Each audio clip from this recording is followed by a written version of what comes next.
Well, I suppose I can give some sort of update on this Suzuki T500 now. Last time I started it, well, which was the first time I started it actually, it started quite easily and it ran quite well as long as the choke was on. If I knocked the choke off, it wasn't interested in ticking over or running very well. We've also still got a very slight leak from the fuel tap. I turned the disc over inside it, the one with the rubber disc with the 4 holes, which has improved matters to a point where I can run it for now. Repair kits for these taps seem to be extortionately expensive, so I'll probably invest in one of them if we get results from the engine running a bit better. So what I did anyway, I took the carburetors off, and sure enough I found that the needle jets, not the needle jets, the pilot jets in both carburetors were blocked, and there was a bit of gunge and dirt in the float bowls and everything, so I cleaned everything out, put it all back together, started it up, and sure enough after that it would run with the choke off.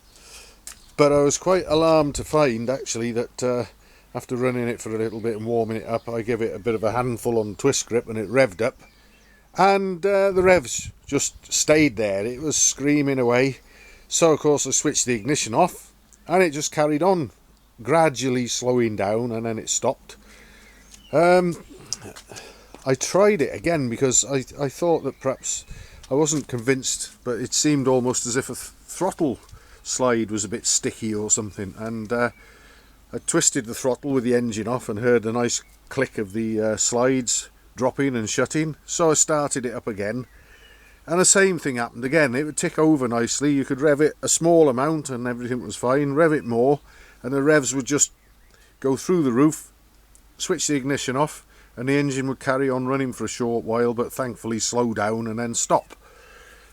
So it was running without sparks, dieseling I suppose, which is going to bring me to the subject which I'm sure lots of experts, self-appointed experts and armchair experts. Now some people will be real experts, I know, but there'll be plenty of others who probably won't be.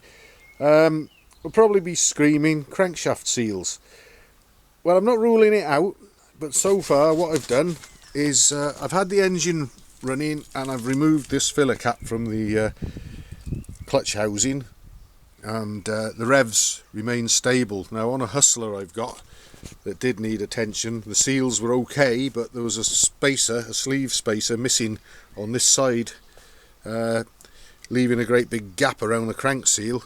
On the Hustler, when I took this out, the revs shot through the roof, but on this one I did the same, the revs stayed stable. Now I've also removed the spark plug cap from the left cylinder and run the engine on the right, and the right side cylinder runs perfectly as it should. You can rev it right up, you can shut the throttle, the revs drop straight away. So I know that the problem that we've got is on the left cylinder. So if it's a crank seal, I'd like to think it's the one on the outside here behind the generator and so on, and it might be easy enough to change it if I need to. I also made sure that the oil pipe unions feeding a 2-stroke oil in were tight. They all nipped up a little bit, but I don't think they would have been the culprits for any air getting in. The carburetor, although I had it all in bits and cleaned out a blocked pilot jet, it doesn't seem to respond when it's running too well to the mixture screw, apart from the very last bit of turn just as it closes, which suggests to me that there still might be a partial blockage in the carburetor. So I'm going to take this carburetor off again, go over it again, although I didn't, I checked everything I thought I could last time, but maybe I missed something, so I'll do that. Like I say, I'm happy with the right cylinder and the way it runs. I've got this one, I've got it running now so that the revs do come down after you give it a handful, but perhaps not as suddenly as they should. And I've also been up and down the lane on it, and it seems to go and pull and run well enough under load. I'll see if I can give it a quick start up now, just to sort of show that it does actually run without the chokes on. And as you can see, that's the choke on, that's off.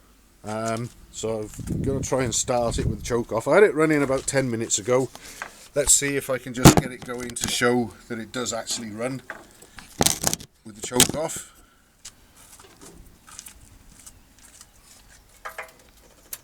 There we go.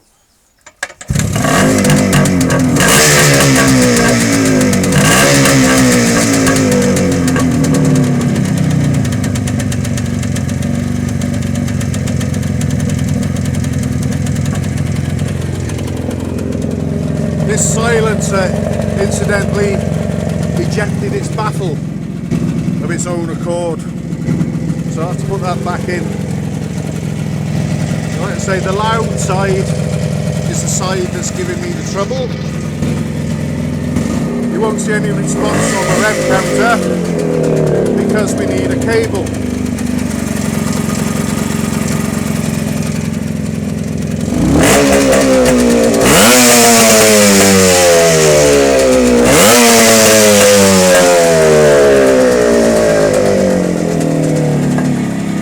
If I did that before, this would have been racing away and I would have had to make a dash to switch the ignition off and then wait probably about 5 seconds for the engine to stop. So I've made progress of sorts. So whatever it is that's going on is actually getting better, which I doubt would be the case if it was a crank seal. A knackered crank seal would stay knackered, surely. And the compression on both cylinders feels about the same. I tried it with the plugs removed and the primary compression on both, although not terribly strong through the kickstart, felt even and equal. And given that the right side cylinder runs properly, I'm going to focus on the carburettor.